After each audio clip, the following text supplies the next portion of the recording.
بسم اللہ الرحمن الرحیم۔ السلام علیکم۔ میں قیامت کے دن اس جماعت کے ساتھ اٹھنا چاہتا ہوں جس نے حق اور انسانیت کے لیے لڑ کر جان دی۔ مجھے ان لوگوں کے ساتھ اٹھنا پسند نہیں جنہوں نے چند دن کی ذلیل زندگی کی خاطر حق و صداقت سے منہ پھیر لیا اور اپنی آنے والی نسلوں کے لیے دائمی غلامی کی لعنت چھوڑ گئے۔ مومن حق کے لیے جان دیتا ہے۔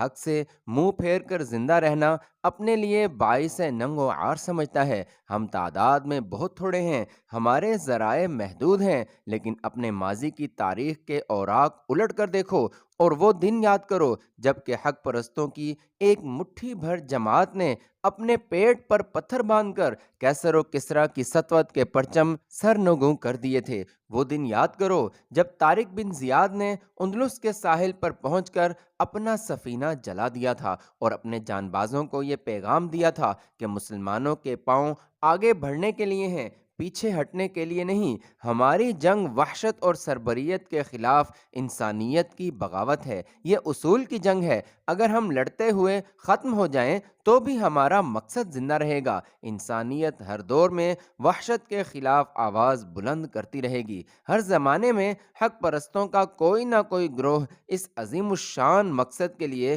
شمشیر بکف رہے گا۔ جب تک انسانیت زندہ رہے گی یہ مقصد زندہ رہے گا، اور جب تک یہ مقصد زندہ رہے گا ہم زندہ رہیں گے۔ اندلس کے مورخ انسانیت کے علم برداروں کے نام فراموش نہیں کریں گے۔ وقت صفحہ ہستی سے وہ تحریر نہیں مٹا سکتا جو شہیدان قوم اپنے خون سے لکھا کرتے ہیں۔ غرناطہ کے متعلق جو اطلاعات آ رہی ہیں وہ بے حد المناک ہیں۔ مسلمانوں کو بنو کے شمشیر اسلام ترک کرنے پر مجبور کیا جا رہا ہے۔ ظلم، ستم، وحشت اور سربریت کے ہاتھ چاروں طرف سے ان کا تعاقب کر رہے ہیں۔ بازاروں میں مسلمانوں کی زندگی محفوظ نہیں اور گھروں میں ان کی بہو بیٹیوں کی عزت محفوظ نہیں۔ اب اس معاہدے کے الفاظ کے معنی بدل چکے ہیں جسے اہل غرناطہ اپنی عزت اور بقا کا ضامن سمجھتے تھے۔ وہ لوگ جنہوں نے ایک صحیح اصول کے لیے تلوار اٹھانے سے انکار کیا تھا اب دشمن کے غلط فیصلے تسلیم کرنے پر مجبور ہیں۔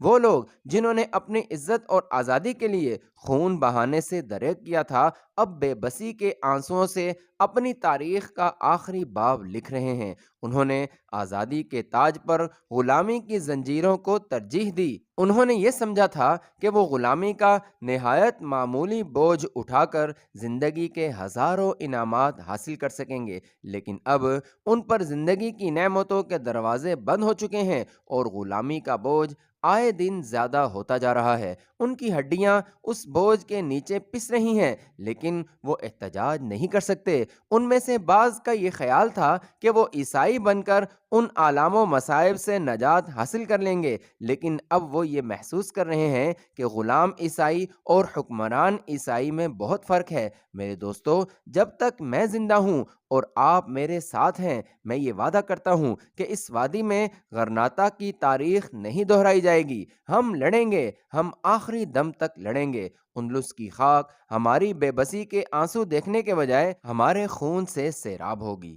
عیسائیوں کو غرناطہ پر قابض ہوئے 7 سال گزر چکے تھے۔ جنوب مشرق میں ایک چھوٹے سے پہاڑی علاقے کے سوا باقی اسپین پر ان کا تسلط تھا۔ جب اہل غرناطہ اپنی آزادی کی جنگ لڑ رہے تھے، قرطبہ، اشبیلیہ، تلیطلہ اور باقی اندلس کے مسلمان یہ سمجھتے تھے کہ وہ غرناطہ کی جنگ کے باعث اپنے عیسائی حکمرانوں کے مظالم کا شکار ہو رہے ہیں۔ ان کا خیال تھا کہ اگر غرناطہ کے مسلمان ہتھیار ڈال دیں تو عیسائی ان پر ظلم نہیں کریں گے۔ اسپین میں امن اور مذہبی رواداری کا ایک نیا دور شروع ہوگا۔ چنانچہ جب انہیں یہ خبر ملی کہ اہل غرناطہ نے ہتھیار ڈال دیے ہیں تو انہوں نے عیسائیوں کو خوش کرنے کے لیے فتح کے جشن میں حصہ لیا۔ اپنے عیسائی حاکموں کے دروازے پر جمع ہو کر فتح کے نعرے لگائے۔ ان کے مذہبی رہنماؤں نے یہ اعلان کیا کہ غرناطہ کی فتح فقط عیسائیوں کی فتح نہیں، ہم سب کی فتح ہے۔ انہوں نے بدر اور اس کے مجاہدین کے خلاف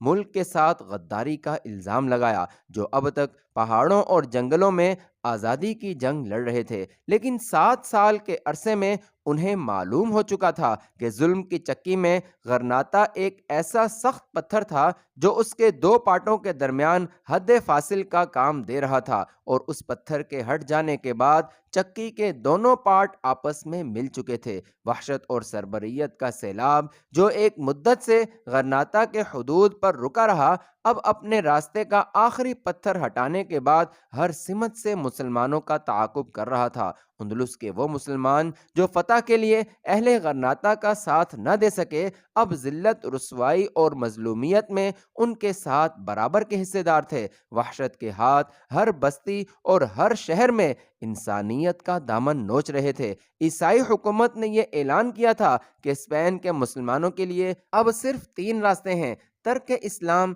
ترک وطن یا پھر موت۔ جن لوگوں نے عیسائی مذہب قبول کیا وہ عیسائیوں کے ساتھ مساوی درجہ حاصل نہ کر سکے۔ حکمران ان کے ساتھ نفرت سے پیش آتے تھے، ان کی نیت پر شبہ کیا جاتا تھا، ان پر یہ الزامات لگائے جاتے تھے کہ وہ در پردہ نمازیں پڑھتے ہیں، گھروں میں عربی بولتے ہیں، پہاڑی باغیوں کی فتح کے لیے دعائیں مانگتے ہیں۔ ان الزامات میں ماخوذ ہونے والوں کو عام طور پر دروں کی سزا دی جاتی تھی۔ وہ مسلمان جو کہ توحید پر رہنے پر مصر تھے بدترین سزاؤں کے مستحق سمجھے جاتے تھے۔ انہیں گرم لوہے سے داغا جاتا، انہیں پہیوں پر کھینچا جاتا، انہیں مساجد کے دروازوں کے سامنے زندہ جلایا جاتا۔ ان حالات میں لاکھوں مسلمان مراکش کی طرف ہجرت کر چکے تھے۔ شمال کے قافلے جنوب کی بندرگاہوں کا رخ کرتے، جو لوگ راستے میں لوٹ مار سے بچ کر ساحل تک پہنچتے انہیں مراکش پہنچنے کے لیے جہاز رانوں کو بھاری اجرت ادا کرنی پڑتی۔ اگرچہ معاہدے کی شرائط کی روح سے عیسائی حکومت اسپین سے ہجرت کرنے والے مسلمانوں کو اپنے خرچ پر افریقہ کے ساحل تک پہنچانے کی ذمہ دار تھی، اور فرڈینینڈ بذات خود یہ چاہتا تھا کہ ہجرت کرنے والوں پر سختی نہ کی جائے، تاہم حکومت کے افسر معاہدے کی باقی شرائط کی طرح اس شرط کو بھی کوئی اہمیت دینے کے لیے تیار نہ تھے۔ شمالی افریقہ کے مسلمان حکمرانوں نے اپنے تمام جہاز اسپین کے پناہ گزینوں کو نکالنے کے لیے وقف کر دیے، لیکن لاکھوں مسلمانوں کو نکالنے کے لیے ایک مدت درکار تھی۔ اہل غرناطہ نے عیسائی حکومت کے وحشیانہ مظالم سے تنگ آ کر بغاوت کی، لیکن حکومت نے چند ہی دنوں میں ہزاروں مسلمانوں کو موت کے گھاٹ اتار دیا اور بغاوت ختم کر دی۔ جنوب مشرق کے پہاڑوں اور جنگلوں میں ابھی تک آزادی کے پرچم لہرا رہے تھے۔ فرڈینینڈ نے بدر بن مغیرہ کی سرکوبی کے لیے کئی مہمیں روانہ کیں، لیکن اسے ہر بار ناکامی کا منہ دیکھنا پڑا۔ عقاب کی وادی کے مجاہدین کی تعداد آئے دن کم ہو رہی تھی۔ اس کے بہت سے ساتھی ہمت ہار کر ہجرت کر رہے تھے، لیکن اس کے عزم و استقلال میں کوئی فرق نہ آیا۔ رات کے تیسرے پہر اچانک ربیہ گہری نیند سے بیدار ہوئی۔ اس کے کمرے میں مشعل جل رہی تھی اور بدر بن مغیرہ زرہ بختر میں ملبوس اس کے سرہانے کھڑا غور سے اس کی طرف دیکھ رہا تھا۔ ربیہ نے اٹھ کر بیٹھتے ہوئے کہا، آپ کب آئے؟ میں ابھی آیا تھا اور ابھی جا رہا ہوں۔ ربیہ جواب طلب نگاہوں سے اپنے شوہر کی طرف دیکھنے لگی۔ بدر بن مغیرہ نے کہا، ربیہ، شمال کے محاذ پر خدا نے ہمیں فتح دی ہے، ہم نے دشمن کو 30 میل پیچھے ہٹا دیا ہے، لیکن یہاں پہنچتے ہی مجھے منصور کی اطلاع ملی ہے کہ دشمن کی ایک بہت بڑی فوج نے مغرب کی طرف سے حملہ کر دیا ہے۔ میں اب وہاں جا رہا ہوں۔ انشاءاللہ اس فتح کے بعد میں کئی راتیں آرام کی نیند سو سکوں گا۔ یوسف کیسا ہے؟ ربیہ نے جواب دیا، یوسف اب ٹھیک ہے، پرسوں اس کا بخار اتر گیا تھا، اگر اجازت ہو تو اسے جگا دوں؟ نہیں، اسے سونے دو، وہ میرے ساتھ جانے کی ضد کرے گا۔ زبیدہ کیسی ہے؟ زبیدہ بالکل ٹھیک ہے، وہ اب کہانیاں سننے کے شوق میں یوسف کے کمرے میں ہی سو جاتی ہے۔ ربیہ پوچھنے لگی، بشیر کہاں ہے؟ بدر بن مغیرہ نے جواب دیا، وہ زخمیوں کو یہاں لا رہا ہے، امید ہے کہ کل تک پہنچ جائے گا۔ اس دفعہ جنگ میں ہمارے 200 آدمی زخمی اور 50 مجاہد شہید ہوئے ہیں، لیکن اس کے بدلے دشمن کے 3000 سے زیادہ سپاہی موت کے گھاٹ اتارے جا چکے ہیں۔ ربیہ خاموشی سے اپنے شوہر کی طرف دیکھ رہی تھی۔ قلعہ سے باہر جمع ہونے والے سپاہیوں کا شور سنائی دے رہا تھا۔ اچانک ساتھ والے کمرے کا دروازہ کھلا اور ایک 7 برس کا لڑکا آنکھیں ملتا ہوا نمودار ہوا اور بھاگ کر بدر بن مغیرہ کے ساتھ لپٹ گیا۔ بدر بن مغیرہ نے اسے اٹھا کر گلے لگا لیا اور اس کی پیشانی کو بوسہ دیتے ہوئے بولا، یوسف بیٹا تم جاگ رہے تھے؟ یوسف نے جواب دیا، مجھے زبیدہ نے جگایا ہے۔ آپ پھر جا رہے ہیں؟ میں آپ کے ساتھ ضرور جاؤں گا۔ نہیں بیٹا، تم ابھی بہت چھوٹے ہو، آپ ہمیشہ یہی کہتے ہیں۔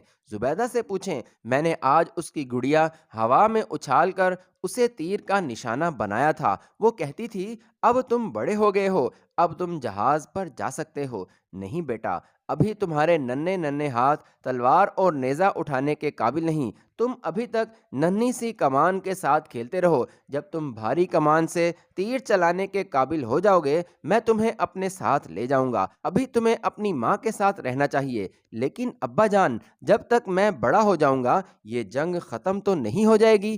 کفر اور اسلام کی جنگ کبھی ختم نہیں ہوتی بیٹا۔ جب تک ایک مسلمان بھی باقی ہے یہ جنگ جاری رہے گی۔ زبیدہ کی عمر کوئی 6 برس تھی۔ وہ دروازے کے پیچھے کھڑی ان کی باتیں سنتی رہی۔ بالآخر جھجکتی ہوئی کمرے میں داخل ہوئی۔ بدر بن مغیرہ نے یوسف کو اتار کر اسے گلے لگا لیا۔ زبیدہ نے کہا، میرے ابا جان کیوں نہیں آئے؟ بیٹی، وہ کل تک آ جائیں گے۔ یوسف بدر بن مغیرہ کا بیٹا تھا اور زبیدہ بشیر بن حسن کی بیٹی تھی۔ ان بچوں کے ساتھ تھوڑی دیر باتیں کرنے کے بعد بدر بن مغیرہ انہیں دوسرے کمرے میں چھوڑ آیا اور وہ بادل ناخواستہ اپنے اپنے بستر پر لیٹ گئے۔ رخصت کے وقت ربیہ اور بدر ایک دوسرے کے ساتھ کھڑے تھے۔ مجاہد کی بیوی اپنے شوہر کو آنسوؤں اور سسیوں کے بغیر رخصت کرنے کی عادی ہو چکی تھی۔ بدر نے خدا حافظ کہا، لیکن کسی نے برآمدے کی طرف کھلنے والے دروازے کو کھٹکھٹاتے ہوئے آواز دی، ربیہ، ربیہ۔ ربیہ نے آواز پہنچ کر جواب دیا، اینجلا۔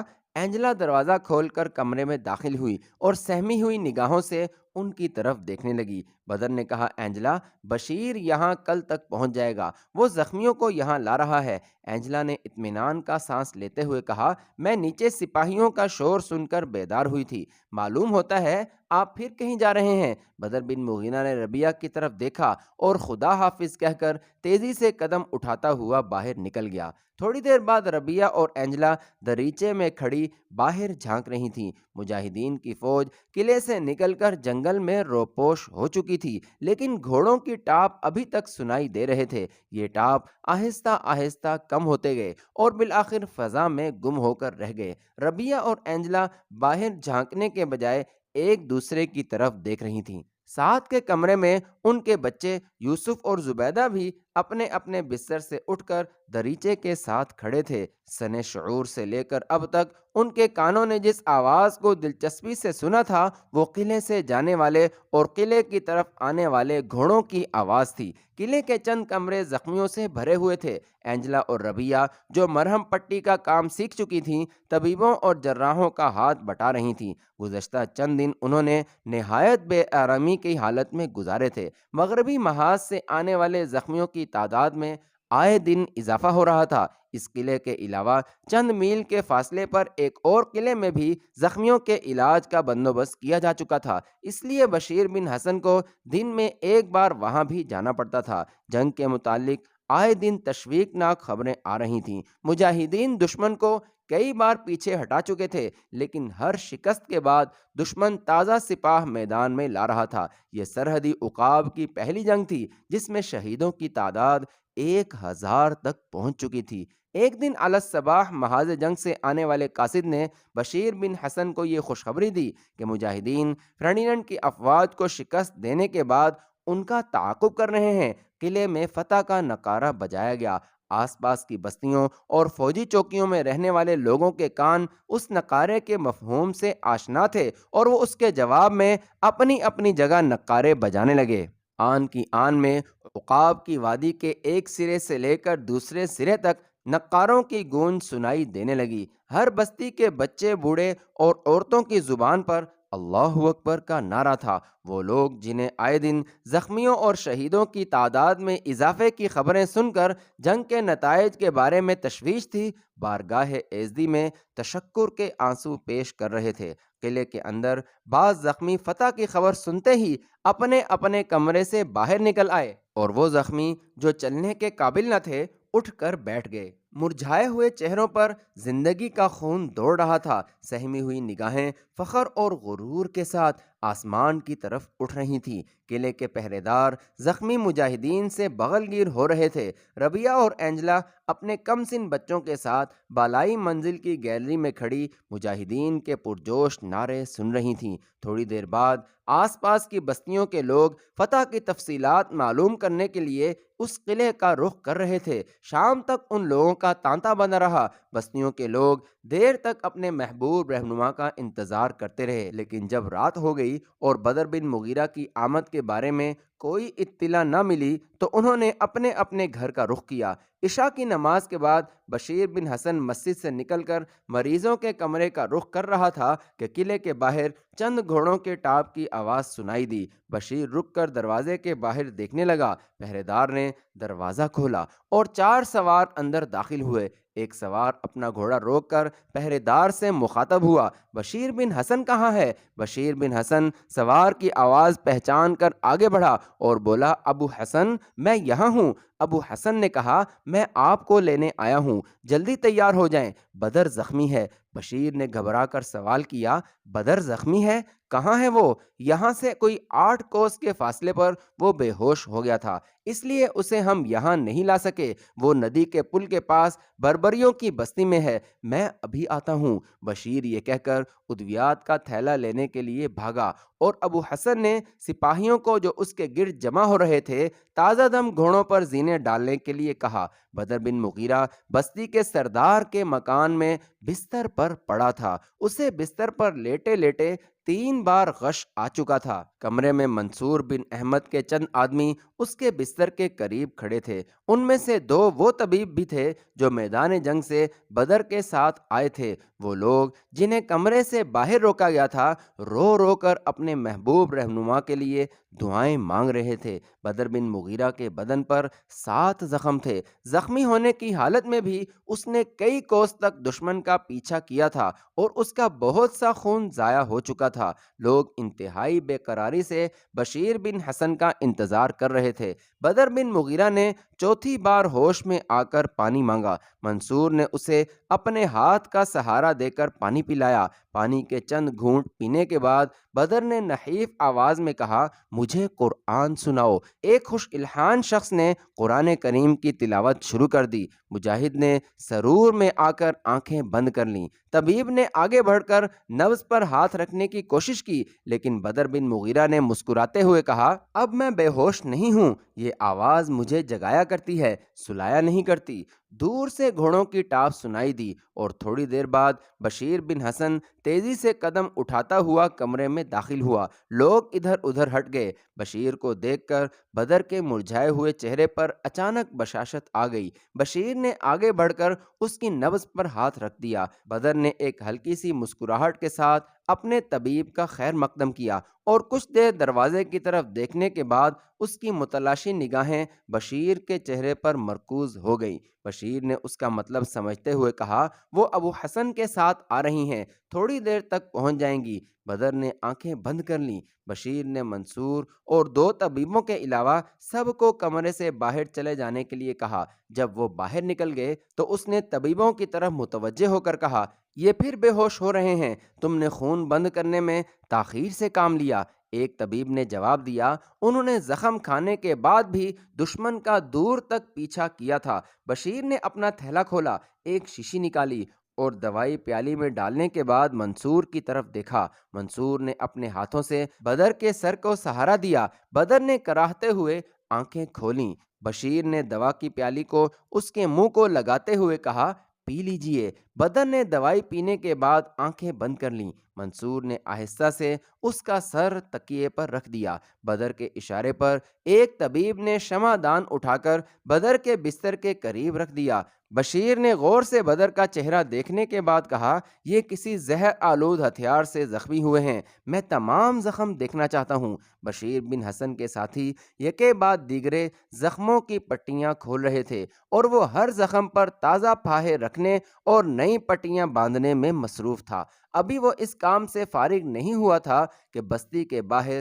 گھوڑوں کی ٹاپ سنائی دی۔ بشیر نے منصور کی طرف دیکھا اور کہا، شاید ابو حسن ربیہ اور اینجلا کے ساتھ پہنچ گیا ہے۔ تم باہر جاؤ اور انہیں دوسرے کمرے میں ٹھہرنے کے لیے کہو، میں تھوڑی دیر میں انہیں بلا لوں گا۔ منصور باہر نکل گیا۔